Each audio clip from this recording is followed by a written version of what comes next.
आज के लोगों को देखो, मोदी जी को गाली दे रहे हो। मोदी जी को क्यों दे रहे हो? पॉलिसीज का विरोध किया जाता है, व्यक्ति को गाली नहीं दी जाती। जब तुम्हें कुछ पता ही नहीं तभी तो व्यक्ति को गाली दे रहे हो। डेमोक्रेसी का मतलब ये नहीं कि तुम किसी व्यक्ति को गाली दोगे, और जब तुम पर्सनल हो जाओगे तब वो पर्सनल नहीं होगा। तब जब वो पर्सनल हो जाएगा तब तुम कहोगे ईडी लगा दिया भैया। या कोई अच्छा कोई बुरा नहीं है एरिस्टोक्रेसी में। अच्छे बुरे का कॉन्सेप्ट सिर्फ नीचे के लेवल पे है। जीवन में वैल्यू एडिशन करो, अच्छे पे ध्यान मत दो।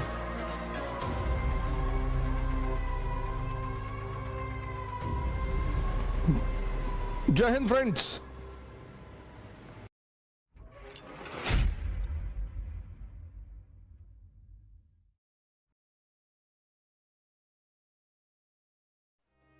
आज के लोगों को देखो, मोदी जी को गाली दे रहे हो। मोदी जी को क्यों दे रहे हो? नीति की आलोचना करो, पता ही नहीं। पॉलिसी की आलोचना करो, पता ही नहीं तुमको। जब तुम्हें कुछ पता ही नहीं तभी तो व्यक्ति को गाली दे रहे हो। और व्यक्ति को गाली दोगे, पावर सेंटर में बैठा है, वो तुरंत अपने ऑफिसर को बोल देगा। प्राइम मिनिस्टर स्टेट के डीजीपी को बोल दिया कि देखो जरा ये गांजा लेके बैठा हुआ शिप में। हाँ साहब, बेल्ट के अंदर लगाया था, रखा है ना।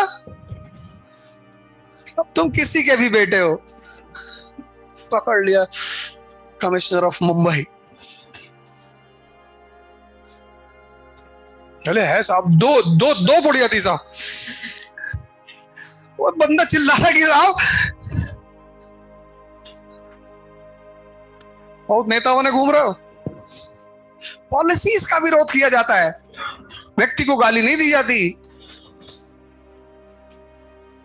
डॉक्टर अंबेडकर गांधी की पॉलिसीज का विरोध करते हैं, गांधी को गाली नहीं देते। डेमोक्रेसी का मतलब सरकार की आलोचना, क्रिटिसिज्म ऑफ द गवर्नमेंट। और क्रिटिसिज्म मतलब बुराई नहीं होती। डेमोक्रेसी का मतलब ये नहीं कि तुम किसी व्यक्ति को गाली दोगे,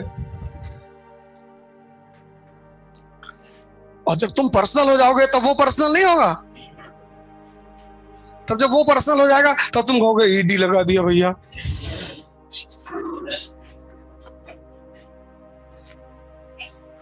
पता लगा तुम येलो चप्पल पहन के गए और उसी में रेट मार दिया कि सोने की चप्पल थी। नहीं नहीं, कलर है, नहीं सोना, इट्स येलो गोल्ड, लिख दिया गोल्ड का चप्पल 16 करोड़ का।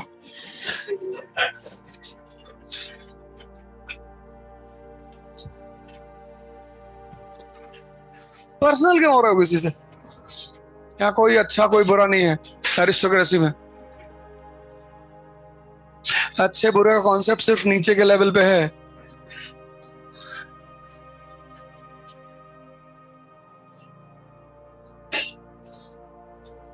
हमारी बहन मायावती है, तो जब वो पॉलिटिक्स में आई तो उन्होंने नारा दिया, तिलक तराजू और तलवार, इनको मारो जूता चार। तिलक ब्राह्मण्स, तराजू बिजनेसमैन, तलवार क्षत्रियस, बोले इनको जूता मारो। सीएम बन गई। अब उन्हें लगा यार सीएम तो बन गए, पीएम बनना है। पीएम बनना है तो सबको साथ में लेके चलना है। तो उन्होंने कहा हाथी नहीं गणेश है, ब्रह्मा विष्णु महेश है।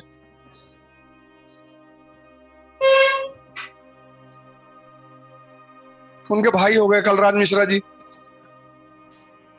उनके भाई हो गए लालजी टंडन, उनके पर्सनल सलाहकार हो गए सतीश चंद्र मिश्रा, उनके पीडब्ल्यूडी मिनिस्टर है नकुल दुबे। अब एक गांव का दलित और ब्राह्मण दुश्मन हो गए।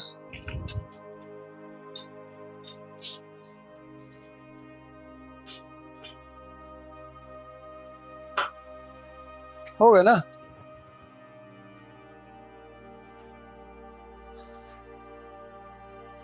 अच्छा सोचती थी, महान नहीं सोचती थी, पढ़ी लिखी है, पर शायद डॉक्टर अंबेडकर को समझ नहीं पाई, नहीं तो पीएम होती इंडिया की। कभी कभी तुम इमीडिएट फायदे पे ज्यादा ध्यान देते हो। आडवाणी जी को लगा इमीडिएट फायदा, राम टेम्पल, तो उत्तेजना तो पैदा कर ले गए, मिला कुछ नहीं। एक होता है इमीडिएट फायदा, एक होता है लॉन्ग टर्म फायदा। लॉन्ग टर्म फायदे में तुम्हारी स्पीड स्लो हो सकती है, शुरुआत में फेलियर्स हो सकते हैं, सेटबैक्स हो सकते हैं। एक भाई साहब हमको मिले, बोले बाबा साहब ने संविधान लिखा। मैंने कहा तुमने पढ़ा? नहीं मैंने तो नहीं पढ़ा। तब कहा कूद रहे हो इतने ऊंचे ऊंचे। बाबा साहब ने इसीलिए तो संविधान लिखा कि तुम सब पढ़ो, सिर्फ ऐसे पकड़ के कूदना नहीं है।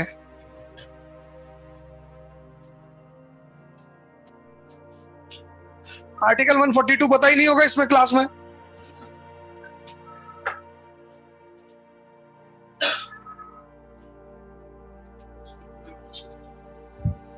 इतनी बड़ी घटना जुड़ी आर्टिकल 142 से, बता ही नहीं पाओगे। इतनी बड़ी घटना, और तुमको आईएएस बनना है। कॉन्स्टिट्यूशन पढ़ना है जिससे तुम्हें गोल पता चले कि हमें कहां जाना है, क्या करना है, कैसे रहना है।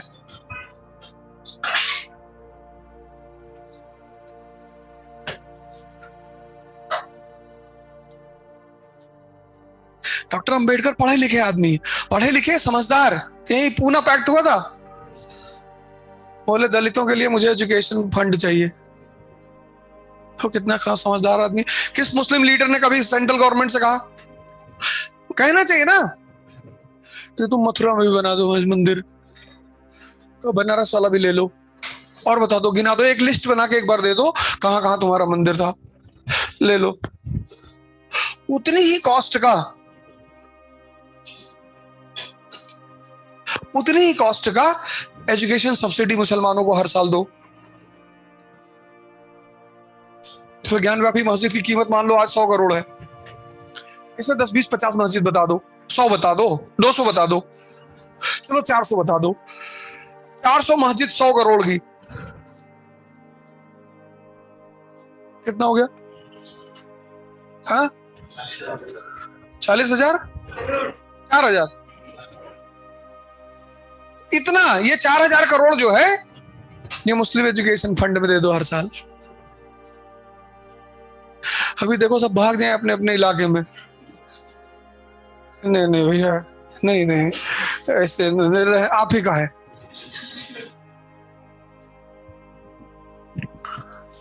यही तो सीखना है डॉक्टर अंबेडकर से, और क्या सीखना है? हमारे पास पैसा होगा, प्रॉस्पेरिटी होगी, हम कर लेंगे पूजा।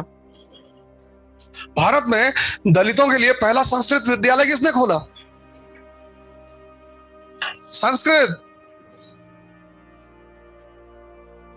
Sanskrit college for Dalits in India, first Sanskrit college.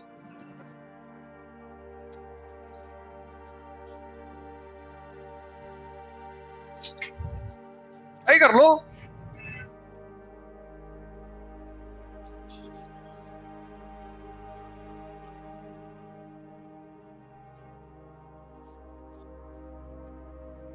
किसने? And you are the educated section of this country.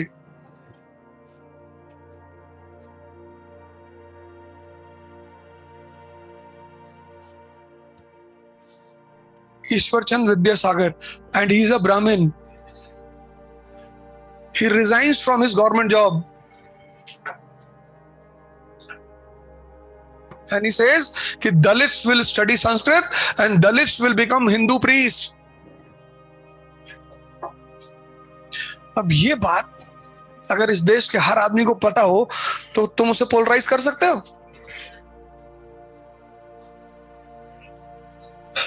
पता ही नहीं। कोई आदमी अपनी नौकरी छोड़ रहा है, उसको आदमी को कौन सा इलेक्शन लड़ना था? ईश्वरचंद विद्यासागर को।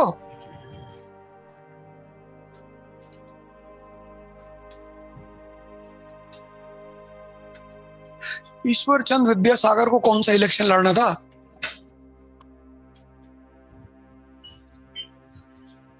अमंगलहारी द्रबहु सो दशरथ अजुर बिहारी। ये रिंगटोन है, अच्छा है। इस लाइन का मतलब बताओ।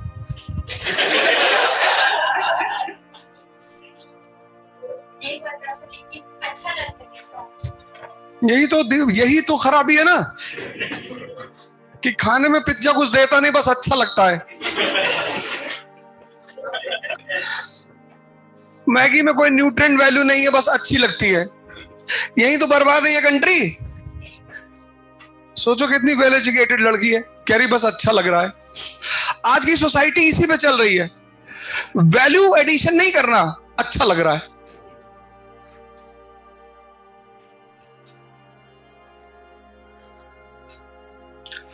महाराष्ट्र की जो ट्रिपल डाइट है, भाकरी, महीने भर खा लो, मार दो दीवार में, इस पार से उस पार हाथ चला जाएगा। नहीं, पर तुम खाओगे ही नहीं। कर्नाटका में रागी बाउल्स, मिलेट है वो, एक महीना खा लो, पैदल चले जाओ बैंगलोर से दिल्ली तक, इतनी एनर्जी पैदा होती है।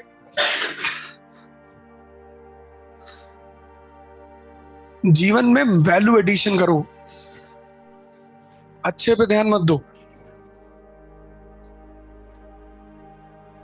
फिटकरी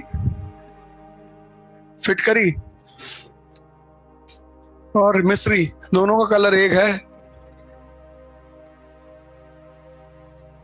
अच्छे के चक्कर में लोगों ने कैक्टस का पौधा लगा लिया घर में, पूरी जिंदगी कांटे में बदल गई। पहले लोग लगाते थे तुलसी, भाई साहब डेली जो खाएगा ना उसको कोई बीमारी ही नहीं होगी। मतलब 2 पत्ती तुमने चाय में डेली डाल ली तो आपको कोई प्रॉब्लम हो ही नहीं सकती लाइफ में, कोई, इतनी औषधीय गुण है उसमें।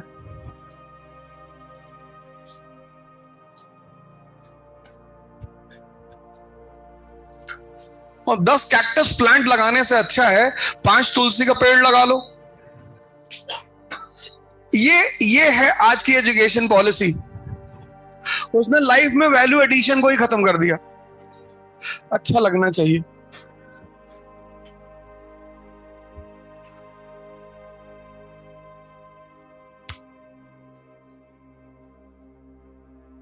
जय हिंद फ्रेंड्स, इकरा इंटरव्यू गाइडेंस का प्रोग्राम करने जा रही है। अब इस गाइडेंस प्रोग्राम में तो पर्सनालिटी को लेकर आपकी मुलाकात हमसे होगी।